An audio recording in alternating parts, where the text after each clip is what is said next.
Right this minute now with the New Orleans Saints. We always talk about the Chiefs and the Patriots being like the best organizations in football. We got to put the Saints in there. This is one of the best organizations in football. They're 8-0 over the last 2 years without Drew Brees. 8-0. They're 10-2 this year, and Drew Brees and Michael Thomas have played 2 games together. And with Taysom Hill, they've asked Taysom Hill to do 2 things this year. 1, win us the games that Drew Brees isn't playing in. He's 3-0 doing that. And then 2, take advantage of this opportunity to show us that you could be our quarterback next year. Check. He's done that. And so this is a football team and an organization that is complete. They got great coaching. They have a complete understanding of who they are and who they aren't. They develop players. That's a huge deal. They develop players, and Taysom Hill has done exactly what they have asked them to do. Orchestrate our offense. Don't lose the football games. Use the people around you. Understand that you have a great defense, and that's why they sit as the 1 seed in the NFC. And so, RC, I look forward all week long, every week, to your power rankings. The Saints might be a team you're going to have to give some consideration to. Listen, absolutely. You know what the Saints have done, man? The Saints have played so well with Drew Brees out. It's made me ignore talking about lemons because everything is peachy. The way that this defense has come out and played in Drew Brees' absence, also starting before Drew Brees got hurt, because we could go back to the Tampa Bay Buccaneers and the dominance that we got to see from this secondary, from this front line, and from these linebackers. And this team just continues to get better. And you know, I look at the Kansas City Chiefs and I think to myself, when you watch this offense, guys, this is the best football that's being played in the league. But now, when I look at the New Orleans Saints as a unit, this defense is the best unit in football. Himbo sent me over a stat. The Saints are allowing 4.2 yards per play. Do you know what that means? They are turning everybody into a team that plays offense worse than the Jets, because the Jets average 4.7. So imagine that. Every team that steps onto the field with the New Orleans Saints is now coached by Adam Gase and Greg Williams.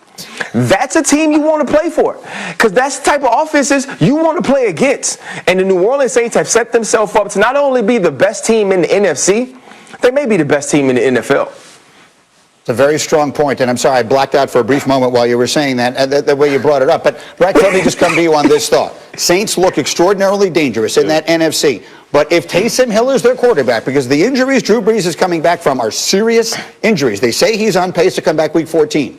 But if it has to be Taysom Hill, can that team go to the Super Bowl, that defense, with that quarterback? Man, with that defense, it can travel, certainly. But when I look at it, I think it's crazy. Look, Taysom Hill is playing outstanding. And next week they play the Eagles. Well, we know the Eagles can't stop a quarterback running thing. Right. You know, so whatever you do, and I saw Shefty's report that Drew Brees can play, don't do that. Leave Taysom Hill in there. Make sure Drew Brees is 100%.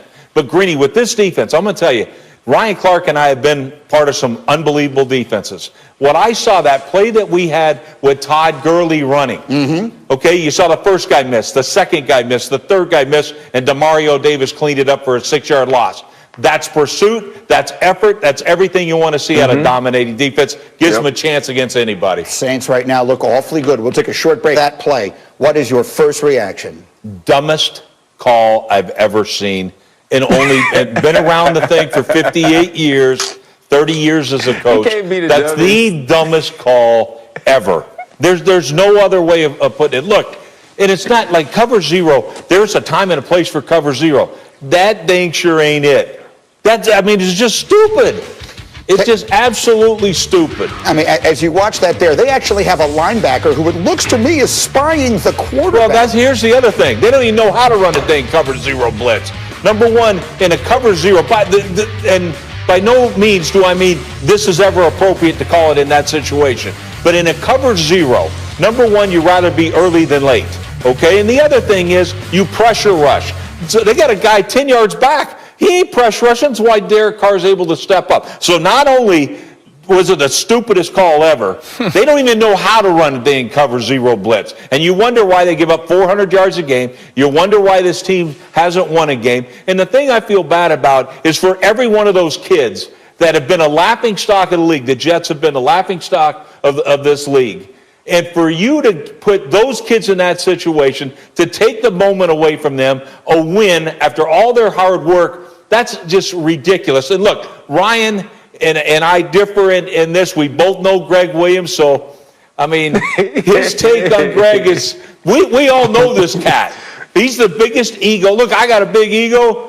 But I'm not stupid that way. Yes, I have an ego, and I will try to knock the hell out of your quarterback, but I'll beat your protection. I don't have to run cover zero every snap like this cat. So Greg Williams is who we're talking about, to be clear, is the defensive coordinator for the Jets, and he is basically the head coach of the defense. Adam Gase has next to nothing to do with it. This has to be said before, RC, we hear about your thoughts on the play. It has to be brought up, if only because it was all over Twitter immediately yesterday. Dan, the Jets are a team that it greatly benefits to lose rather than win. The word tanking was all over this yesterday. Did the Jets tank that play? No, the Jets did not purposefully tank that play. This is ignorance over malice. I mean, this is what happens when you have an ego. This is what Greg Williams does. I've seen this time and time again with Greg Williams. He does not care the situation. It's a dumb play call, like Rex said, but this is what he's always done. This is 2 years ago, a very similar situation. And if you 4th and 10, if you give up a 15-yard completion, you have a 1-point lead, game's over. It worked this week. I remember watching on television people praising this decision, that he forced the issue, that he wasn't going to let sit back and let the Hail Mary or the chunk play become a completion. It just is an ego thing. This is what Greg Williams always do. Guys, 2011, I was playing for the Colts. We were down playing the Saints. We were down 49-0. 49-0. It's the last play of the game. It's 3rd and 20. He zero blitzed me. Like, that's just what the guy does. He does not care. So everyone's saying this was on purpose. This would be my pushback. On purpose would be something random, right? That's something that stood out that had not been seen before. This was part of their plan. It always has been. It always will be with Greg Williams. Stupid play call, but it's not tanking. RC?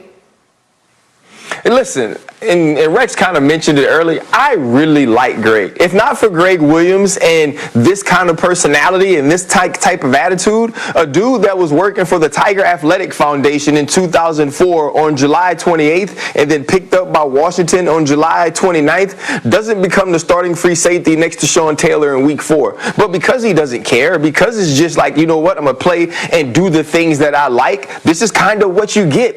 And it's almost like we are now punishing Greg Williams for being everything we want people to be. We want people to have clarity, right? We love that Baker Mayfield now has clarity. Greg Williams has clarity on who he is. We want people to have an identity. We want them to know who they are and stick to who they are. This is who Greg Williams is, and we've seen him do this before, and he did it yesterday. And absolutely, it's a stupid call because Henry Ruggs was matched up on Lamar Jackson. He's the fastest man in the NFL, and you allow him a one-on-one matchup where the quarterback can see him and your linebacker doesn't dog rush. But this is who he is. Right. And so it's not tanking. It wasn't that he wants Trevor Lawrence. It wasn't that he wanted to lose the game. It wasn't that he was trying to take away from what these boys had done. What he was doing is saying, this is the way I end football games in this situation, and this is the way we are still going to end it. No matter who's on my team, no matter the fact that we haven't won a game and this may cost us, I'm going to go out being who Greg Williams is.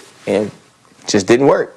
I get it. And look, I will say this. I agree, because to suggest that the Jets did this on purpose would suggest a level of aptitude that they have not demonstrated the entire season. It's much easier to assume than inept than some sort of brilliant. But Cindy, do we have the play before? Because it wasn't in the highlight, but it should be pointed out for those who didn't see the game. The Jets almost gave up a touchdown on the play before. The Raiders had wide open receivers behind the defense on consecutive plays. This was the second to last play, Rex. So how does this happen? You know, I guess that, look, these guys are horrible on defense. They have no idea how the hell you let anybody get behind you in that situation. No wonder Greg went cover zero, because they can't cover him anyway. But it's unimaginable, right? On consecutive plays, they have a receiver behind every defender. But it shows you that you're not practicing situational football, because you're going to practice this, and if you don't, that's what it looks like. And so it's like, hey, these guys already mailed it in. And the thing, Greedy, we're talking about tanking, like Greg Williams won the tank. Like he's going to be there? Right. There's no way in hell he's going to be there. So, shoot. They ain't taking. Trust me. Aren't Jets fans happy? That's real. Oh, you know darn well. We're all happy. Yes, right. of course. Right. I mean, there were Greg videos. Williams should never pay for a meal in New York City again. That was the best thing that could have happened to them yesterday. That's probably true. But I agree with Rex. I feel bad for the players because God, they dude. deserve to win that game, and their coach lost them that game, and it was in a year in which they have been the laughing stock of the Adam league. Gate's been losing games all year. Yeah, they fine. it's true. They're Now okay it's with on it. Greg Williams. It just evened out the it's ledger okay. just a little bit. All right, we'll have more on that as we go. Meanwhile, we got